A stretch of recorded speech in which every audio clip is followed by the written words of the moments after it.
কলনীৰ Harmon ক্লাবত KRAA সভাত অনুষ্ঠিত কৰে। উল্লেখযোগ্য যে কলনীৰ KRAA নেতৃত্বত হোৱা আজি বছৰীয়া সভাখনত ৰূপন হানছে, প্ৰকাশ ৰংফাৰ, চাৰ্চি কাথাৰ, ৰঞ্জিত ৰংপি, দেৱৰাম কিলিং, বীৰেন সিং ইংতি তথা মহামায়াৰ আৰু প্ৰায় 45খন গ্যাঙৰ ধন্য বন্য ব্যক্তি উপস্থিত থাকে।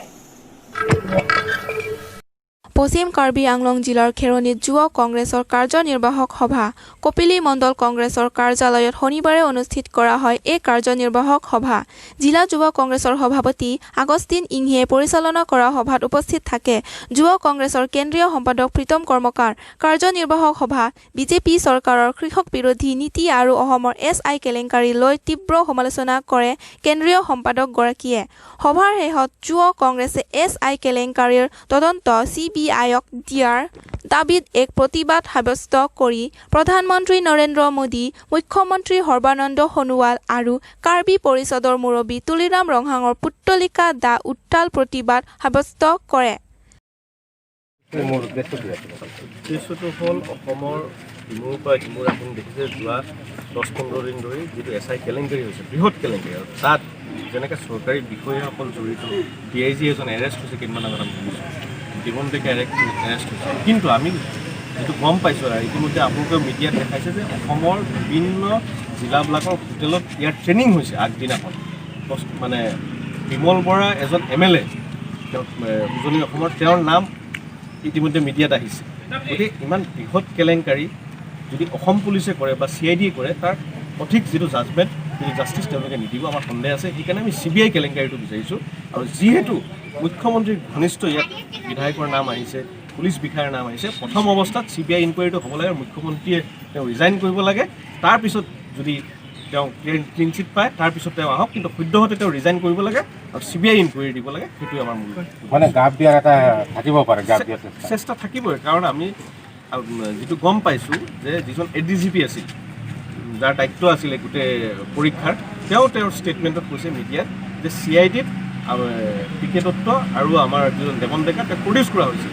তেওঁ তাৰপিছত আমি গম পোৱা মতে তেওঁ নেপাল পলাই গ'ল, PK দত্তক নেপালৰ পৰা এৰেষ্ট কৰিছিল। গতিকে CIDয়ে এৰেষ্ট মানে প্ৰডিউচ কৰাৰ পিছত সেই মানুহজন নেপাল কেনেকৈ যাব উইদাউট গভমেণ্ট হেল্প? তো নিশ্চয় ইয়াত গভমেণ্ট জড়িত হৈ আছে। গতিকে সৰ্বানন্দ সোণোৱালৰ ওপৰত আমাৰ আস্থা নাই। প্ৰথম অৱস্থাত ইয়াৰ ইনকুৱাৰী হ'ব লাগে, এতিয়ালৈকে তেওঁ ৰিজাইন কৰিব লাগে আৰু CBI ইনকুৱাৰী।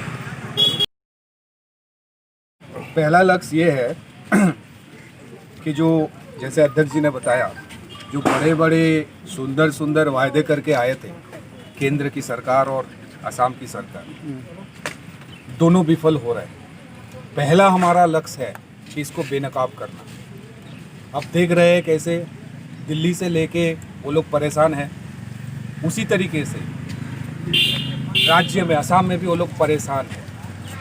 नहीं तो वहाँ पे अकेला राहुल गांधी जी को नहीं रोकना पड़ता, और यहाँ पे युवा कांग्रेस का आंदोलन के बाद उनको SI केलेंकारी में जो जिम्मेदार है उनको अरेस्ट करने के लिए मजबूर नहीं होना पड़ता। हमारा प्रथम और आखिरी लक्ष्य यही है कि जो वायदे करके, जो झूठा वायदे करके आए थे, उनको हटाना है, उनको भगाना है, और असम का जो आवाम है, असम का जो जनता है, उनका जो डिमांड है उनका छीन के लाना है। वह साथी जो है वो लोग खुद अपना जो भाग्य है उनको तैयार कर रहे हैं।